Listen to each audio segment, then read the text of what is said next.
But now I think we have got some time, and first of all I would like to ask the participants of the panel if they want to reflect to what they heard from each other. Perhaps there are some thoughts. Perhaps Ervin is sitting next to me. Can be an indication that he may have some thoughts on what he heard as well. So, who is the first to ask for the micro? On the table,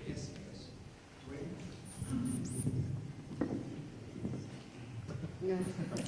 Let's see, the one comment I would have responding to Stan's wonderful presentation is that in terms of paradigm shift, we're shifting from regarding the universe as essentially non-living or dead at the foundations to fundamentally and uniquely alive.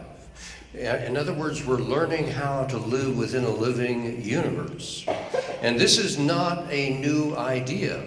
More than 2,000 years ago, Plato said the universe is a single living creature that encompasses all living creatures within it. And in the last 300 years or so, we've forgotten that wisdom. And with pioneers like Stan, as well as Ervin, we're recovering that wisdom that the universe is in fact itself alive. And we're learning how to bring our aliveness into alignment and harmony with the aliveness of a larger living universe. So that's what that brings for me.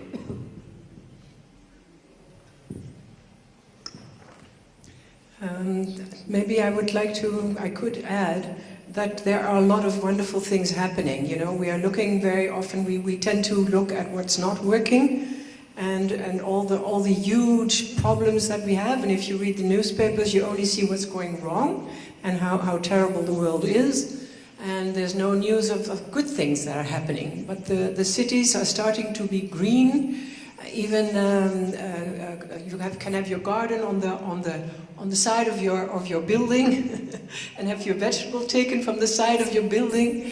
The bees are back on the balconies in the cities. The roofs are going to be used for whatever.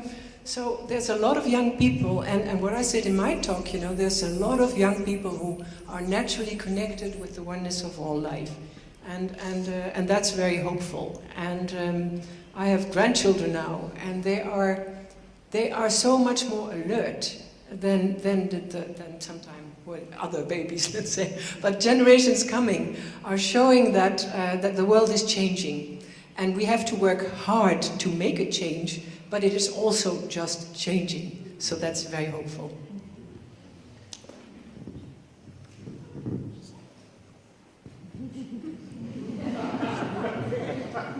Well, maybe a few things that I left out, that we are now experiencing a real renaissance of psychedelic research. I don't know how many of you know that after 40 years now, there are at least 8, 9 great universities in the United States. Harvard, UCLA, Johns Hopkins, the University of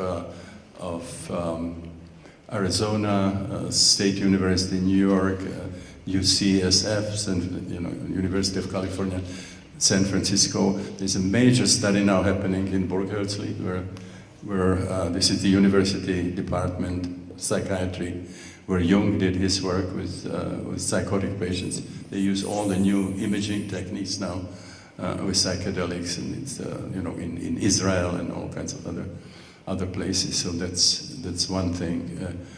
The other one that that holotropic breathwork still is legal. There's no prohibition for the rate of breathing or use of music. So that's one of the ways that we could do that. And we have seen certainly changes. Something that I didn't say.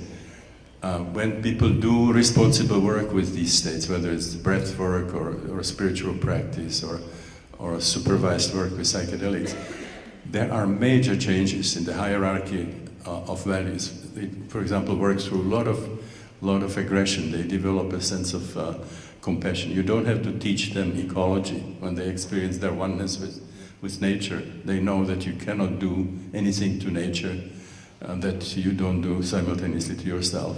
Will Keepin, for example, who did the training with us, is using it for groups for ecology instead of talking. You know, they're using people do have direct experiences. Spirituality emerges spontaneously, even if people think they are doing it first for therapy, and it's a spirituality which is non-denominational, which is all-encompassing, is universal, unlike what you find in the organized religions. Joseph Campbell used to say, a useful deity has to be transparent for the transcendent. It points to the transcendent, but is not made opaque and worshipped. Because what happens then, you unite a certain group of people who have that same perspective and want to worship that way, but you automatically divide the world. See, we are Christians, you are pagans, we are Muslims, you are Christians, we are Jews, you are Goyim, and even within the religions you have a split. Centuries of bloodshed between Protestants and Catholics and Sunnis and Shiites. So that's, organized religions are not going to help in the world, but this spirituality would. This is what you find in the mystical branches, because it's all-encompassing. So I think those were some things that I should have said. Okay, Mr. Moderator, if you let me just a couple of words. What we have heard here is really the new paradigm about who we are. You see? And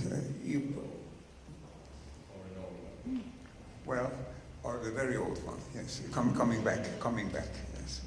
Recovering the old paradigm. But certainly something else. We are not machines. Our consciousness is not just produced by the brain.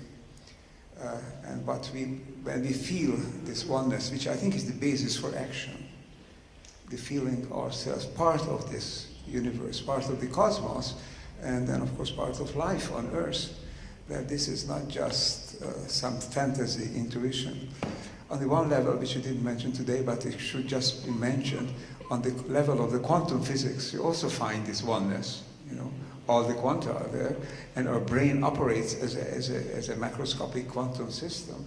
So this belongingness is already there, and there are theorists like Roger Penrose and Hameroff and so on, telling us that perhaps we can perceive some of these fluctuations at the quantum level with our brain, and they don't come through our senses. They are direct perception of the basis of the universe, as it were, you know. And so we are one. So this is wonderful to my mind, if we could get all this be known, because the standard wisdom, you know, the received wisdom, as that we just perceive what goes through our eyes, whatever it wasn't in our eyes, everything that was in our brain must have first been in our eyes, you know. And if that is true, then the mainstream paradigm is vindicated. But it isn't, and Stan Grof has shown his researchers that there's a much deeper level, and this much deeper level, as Princess Irene and Duane were talking about, is really up down to this oneness, this new story. And so, if this paradigm gets to be promulgated in the world, gets to be recognized, realized, I think our action will be informed, because we certainly will behave differently. If we know we are not just an epiphenomenon, our mind is not just an epiphenomenon produced by some interactions of neurons in the brain, but that we really have a connection. We are born with that. It was there before we were born, and we are handing it down to others. But our consciousness develops, as Barbara would say, also consciousness will develop in the world. We'll have a conscious evolution in the world. And we have had, you know, discussions and exchange correspondence about the importance of the connectivity hypothesis and the Akashic field. It's nothing else in science that would help somehow bring together. Yeah, I was saying that we have had many discussions and exchange correspondence showing how Ervin's connectivity hypothesis and the concept of the Akashic field, you know, is really something that helps to bring all these otherwise anomalous phenomena really bridge them with science. But I've still been working on the last year. That's been our main focus, actually. I would like to say something still also very practical, you know, to realize that we are one with all of life, that we actually are an interrelated community with all the other life forms. That already is a huge change in our mentality. I mean, we have centralized our thoughts in the center of the universe, which is a big misunderstanding. But to know it is one, but then we really need to feel it and explore it and undergo it by going outside. Take off your shoes, swim in the water, you know, do funny things, do crazy things, but be outside and feel it. So it must be more than just in the brain. You must really do it and experience it. Really.